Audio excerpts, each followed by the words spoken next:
ਮੈਂ ਇਸ ਵੇਲੇ ਗੁਲਬਰਗ ਲਾਹੌਰ ਦੇ ਇੰਡੀਗੋ ਹੋਟਲ ਦੇ ਵਿੱਚ ਮੈਂ ਬੈਠਾ ਹਾਂ ਔਰ ਇਸ ਹੋਟਲ ਦੇ ਵਿੱਚ ਸਿੱਖ ਫਾਰਨਰ ਦਰਜਨਾਂ ਦੀ ਤਾਦਾਦ ਦੇ ਵਿੱਚ ਠਹਿਰੇ ਹੋਏ ਹਨ, ਜਿਨ੍ਹਾਂ ਦੇ ਵਿੱਚੋਂ ਬਹੁਤ ਸਾਰੇ ਲੋਕ ਤਾਂ ਆਪਣੀ ਖਾਹਿਸ਼ ਦੇ ਨਾਲ ਠਹਿਰੇ ਹੋਏ ਆ, ਲੇਕਿਨ ਕੁਝ ਲੋਕ ਮਜਬੂਰੀ ਦੇ ਨਾਲ ਵੀ ਠਹਿਰੇ ਹੋਏ ਹੈ। ਉਹਨਾਂ ਦਾ ਵਿਜ਼ਿਟ ਕੰਪਲੀਟ ਹੋ ਗਿਆ ਸੀ।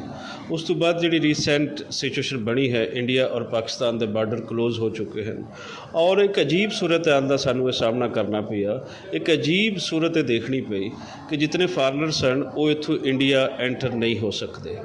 ਜਿਹੜੇ ਲੋਕ ਇੰਡੀਆ ਤੋਂ ਆਏ ਸਨ, USA ਦੇ ਸਿਟੀਜ਼ਨ ਹਨ, UK ਦੇ ਹਨ ਜਾਂ ਕੈਨੇਡਾ ਦੇ ਹਨ, ਉਹ ਵਾਪਸ ਨਹੀਂ ਜਾ ਪਾ ਰਹੇ। ਸੋ ਉਹਨਾਂ ਵਾਸਤੇ ਇੱਕ ਅਜ਼ਾਬ ਬਣਾ ਹੋਇਆ ਹੈ। ਉਹ ਇੱਥੋਂ ਟਿਕਟਾਂ ਕਰਾ ਰਹੇ ਹਨ। ਪਹਿਲੇ ਉਹਨਾਂ ਨੇ ਦੁਬਈ ਦੀ ਟਿਕਟ ਕਰਵਾਈਆਂ, ਦੁਬਈ ਤੋਂ ਉਹਨਾਂ ਨੇ ਇੰਡੀਆ ਆਉਣਾ ਸੀ, ਲੇਕਿਨ ਉਹਨਾਂ ਨੂੰ 에ਅਰ ਸਪੇਸ ਨਹੀਂ ਮਿਲ ਰਹੀ, ਉਹ ਫਲਾਈਟਸ ਕੈਂਸਲ ਹੋ ਰਹੀਆਂ ਹਨ।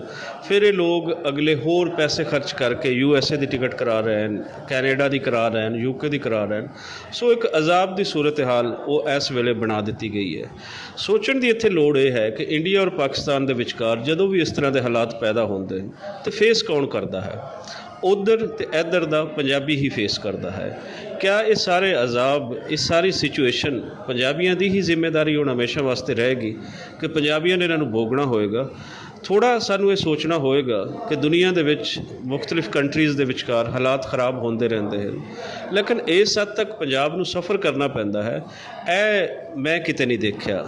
ਜੰਗਾਂ ਦੇ ਮਾਹੌਲ ਦੇ ਅੰਦਰ ਤੁਸੀਂ ਹਮੇਸ਼ਾ ਪੰਜਾਬ ਨੂੰ ਟਾਰਗੇਟ ਕੀਤਾ ਹੈ। ਪੰਜਾਬ ਉੱਧਰ ਦਾ ਹੋਵੇ ਜਾਂ ਇੱਧਰ ਦਾ ਹੋਵੇ, ਜਾਂ ਕਿ ਮਸਲੇ ਪਾਣੀਆਂ ਦੇ ਹੋਣ, ਇੰਡਸ ਵਾਟਰ ਟਰੀਟੀ ਨੂੰ ਉਸ ਨੂੰ ਮੁਅੱਤਲ ਕਰਨਾ ਹੋਵੇ ਜਾਂ ਉਸ ਤੋਂ ਪਹਿਲੇ ਦਾ ਹੋਵੇ, ਸਫ਼ਰ ਪੰਜਾਬ ਕਰ ਰਿਹਾ ਹੈ। ਸੋ ਇਸ ਵੇਲੇ ਜਿਤਨੀ ਜਿਹੜੀ ਸਿਚੁਏਸ਼ਨ ਬਣੀ ਹੋਈ ਹੈ, ਅਜ਼ਾਬ ਪੰਜਾਬੀਆਂ ਨੂੰ ਝੇਲਣਾ ਪੈ ਰਿਹਾ ਹੈ ਔਰ ਅੱਗੇ ਇਹ ਸਿਚੁਏਸ਼ਨ ਵੱਧਦੀ ਹੈ ਅਤੇ ਇਹਦੇ ਵਾਸਤੇ ਕਿਸੇ ਹੋਰ ਦਾ ਕੋਈ ਨੁਕਸਾਨ ਨਹੀਂ ਹੈ, ਸਿਰਫ ਪੰਜਾਬੀਆਂ ਦਾ ਨੁਕਸਾਨ ਹੈ। ਉਸ ਸਾਈਡ ਦੇ ਪੰਜਾਬੀਆਂ ਦਾ, ਇਸ ਸਾਈਡ ਦੇ ਪੰਜਾਬੀਆਂ ਦਾ। ਸੋ ਪਾਕਿਸਤਾਨੀ ਪੰਜਾਬੀਆਂ ਨੂੰ, ਇੰਡੀਅਨ ਪੰਜਾਬੀਆਂ ਨੂੰ ਔਰ ਦੁਨੀਆ ਭਰ ਦੇ ਵਿੱਚ ਬੈਠੇ ਪੰਜਾਬੀਆਂ ਨੂੰ ਇਹ ਸੋਚਣ ਦੀ ਲੋੜ ਹੈ ਕਿ ਤੁਹਾਨੂੰ ਲੜਾ ਕੇ, ਤੁਹਾਡੀ ਧਰਤੀ ਦੀ ਬਰਬਾਦੀ ਕਰਕੇ ਖੁਸ਼ ਕੌਣ ਨੇ, ਉਹਨਾਂ ਚਿਹਰਿਆਂ ਨੂੰ ਪਛਾਣਨ ਦੀ ਲੋੜ ਹੈ ਔਰ ਉਹਨਾਂ ਦੇ ਨਾਵਾਂ 'ਤੇ ਸਾਨੂੰ ਭੰਗੜੇ ਪਾਉਣ ਦੀ, ਨਾਅਰੇ ਮਾਰਨ ਦੀ ਕੋਈ ਲੋੜ ਨਹੀਂ ਹੈ। ਪੰਜਾਬ ਨੂੰ ਹੁਣ ਪੰਜਾਬੀ ਬਣ ਕੇ ਸੋਚਣ ਦੀ ਲੋੜ ਹੈ ਔਰ ਜਿਹੜੇ ਸਾਡੇ 'ਤੇ ਅਜ਼ਾਬ ਮੁਸੱਲਤ ਕੀਤੇ ਜਾਂਦੇ ਹਨ, ਉਹਨਾਂ ਤੋਂ ਜਾਨ ਛੁਡਾਉਣ ਦੀ ਲੋੜ ਹੈ।